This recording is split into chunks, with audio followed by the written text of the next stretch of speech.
Assalamualaikum warahmatullahi wabarakatuh.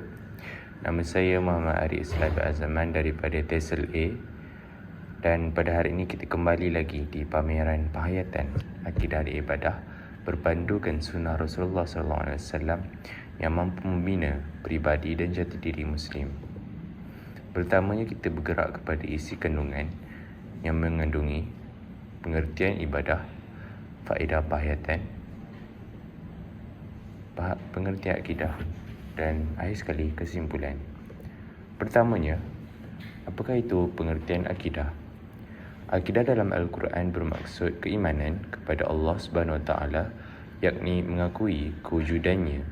Dari segi bahasa, akidah bermaksud ikatan atau simpulan.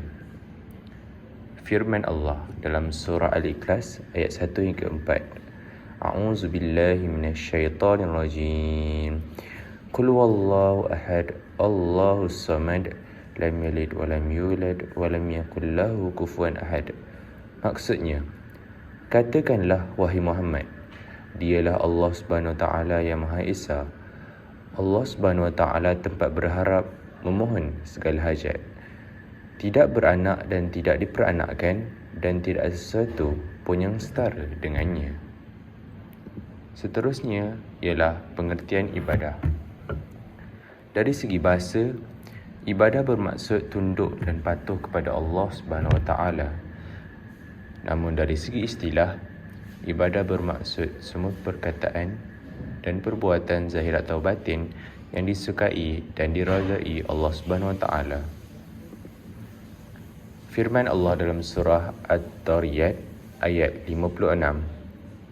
وَمَا خَلَقْتُ الْجِنَّ وَالْإِنسَانَ إِلَّا لِيَعْبُدُونَ. Terjemahannya, dan tidaklah aku menjadikan jin dan manusia kecuali untuk beribadat kepadaku. Seterusnya, apakah faedah penghayatan? Untuk memupuk diri supaya lebih bersabar. Poin yang pertama, menghadapi penentangan di Mekah. Ketika Rasulullah SAW menyampaikan dakwahnya, baginda mengalami banyak penentangan dan penghinaan dari kaum Quraisy. Namun, baginda tetap bersabar dan tidak membalas dengan kebencian, malah berdoa untuk mereka. Bagi poin yang kedua, kesabaran dalam melakukan ibadah. Dalam melaksanakan ibadah seperti solat malam dan puasa, baginda menunjukkan kesabaran yang luar biasa. Rasulullah SAW bersabda, sungguh mengagumkan keadaan seorang mukmin. Semua keadaannya adalah baik. Jika ia mendapat kesenangan, ia bersyukur dan itu baik baginya. Jika ia ditimpa kesusahan, ia bersabar dan itu juga baik baginya. Hadis riwayat Muslim. Memperkukuh jati diri sebagai pemimpin. Sikap menghormati dan mendengar pendapat. Baginda sering meminta pandangan sahabat dalam pelbagai hal. Ini menunjukkan sikap terbuka dan menghargai pendapat orang lain. Seperti dalam perang Uhud ketika baginda menerima pendapat untuk berperang di luar kota. Untuk poin yang kedua pula, ialah bersikap pemaaf dan menyelesaikan konflik. Dalam menghadapi konflik, Rasulullah SAW menunjukkan sikap pemaaf. Selepas perang Badar, baginda memilih untuk memaafkan musuh-musuhnya yang terperangkap, menunjukkan kebijaksanaan dan kesabaran dalam kepimpinan. Firman Allah dalam surah Al-A'raf ayat 199. A'udzubillahi minasyaitonirrajim. Khuzil afwa umuril bil urf. Jadilah pemaaf dan suruhlah orang mengerjakan yang makruh. Apakah maksudnya di sini? Kita perlu menjadi seorang yang pemaaf seperti yang baginda Rasulullah SAW. Sesungguhnya, sekiranya kita merupakan seorang yang pemaaf dan kita selalu memaafkan kesalahan-kesalahan orang, hati kita akan lebih tenang dan hati kita akan lebih terbuka. Justru itu, kita akan lebih khusyuk ketika solat, yang membuatkan kita lebih bahagia dan juga merasa lebih terbuka untuk beribadah kepada Allah Subhanahu Wa Taala. Seterusnya, untuk memperkuat iman sebagai Muslim yang bertakwa. Poin yang pertama iaitu mempelajari ilmu tauhid. Rasulullah SAW menekankan pentingnya tauhid, mengesakan Allah dalam setiap ajaran beliau. Baginda sering mengingatkan umatnya tentang keesaan Allah dan bahaya syirik.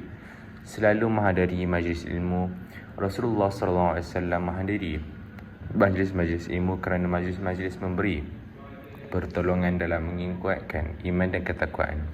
Rasulullah SAW bersabda, apabila sekelompok orang berkumpul dalam satu majlis untuk menyebut nama Allah, maka akan dikelilingi oleh para malaikat dan akan diliputi oleh rahmat, dan mereka akan disertai dengan ketenangan.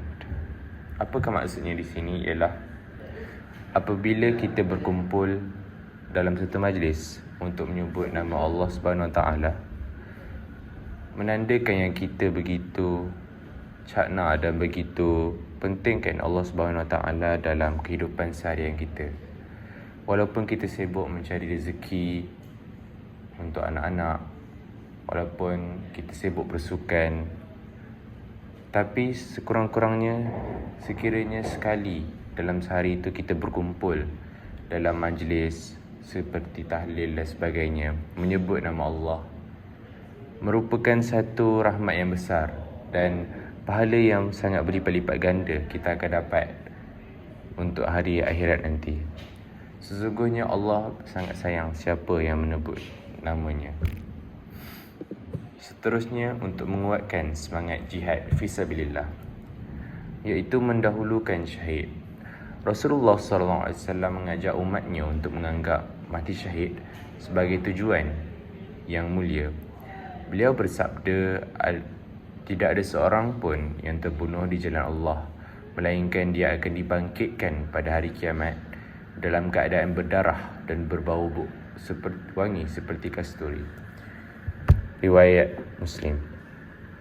Poin yang kedua, menunjukkan keteladanan dalam perjuangan. Kehidupan Rasulullah penuh dengan contoh perjuangan di jalan Allah, baik dalam dakwah, perang maupun menghadapi berbagai tentangan. Keteladanan ini menginspirasi umat untuk berjuang. Rasulullah SAW bersabda, saya adalah utusan Allah. Kami tidak gentar dengan ketakutan dan kami akan terus berjuang. Riwayat Al-Bukhari. Untuk kesimpulannya, penghayatan akidah dan ibadah berdasarkan sunnah Rasulullah SAW membina jati diri dan peribadi Muslim yang kuat. Melalui pengalaman sunnah, iman seorang Muslim diperkuat, membentuk keyakinan yang teguh terhadap Allah. Selain itu, akhlak mulia yang diajarkan oleh Rasulullah membentuk karakter dan sikap positif dalam berinteraksi sosial. Dengan disiplin dalam ibadah dan kepedulian terhadap sesama, seorang Muslim tidak hanya berkembang secara spiritual, tapi juga memberikan kontribusi positif kepada masyarakat. Sabda Rasulullah SAW, sampaikanlah dari aku walau sepotong ayat. Dengan itu, sekian. Wabillahi taufiq wal hidayah. Wassalamualaikum warahmatullahi wabarakatuh. Terima kasih.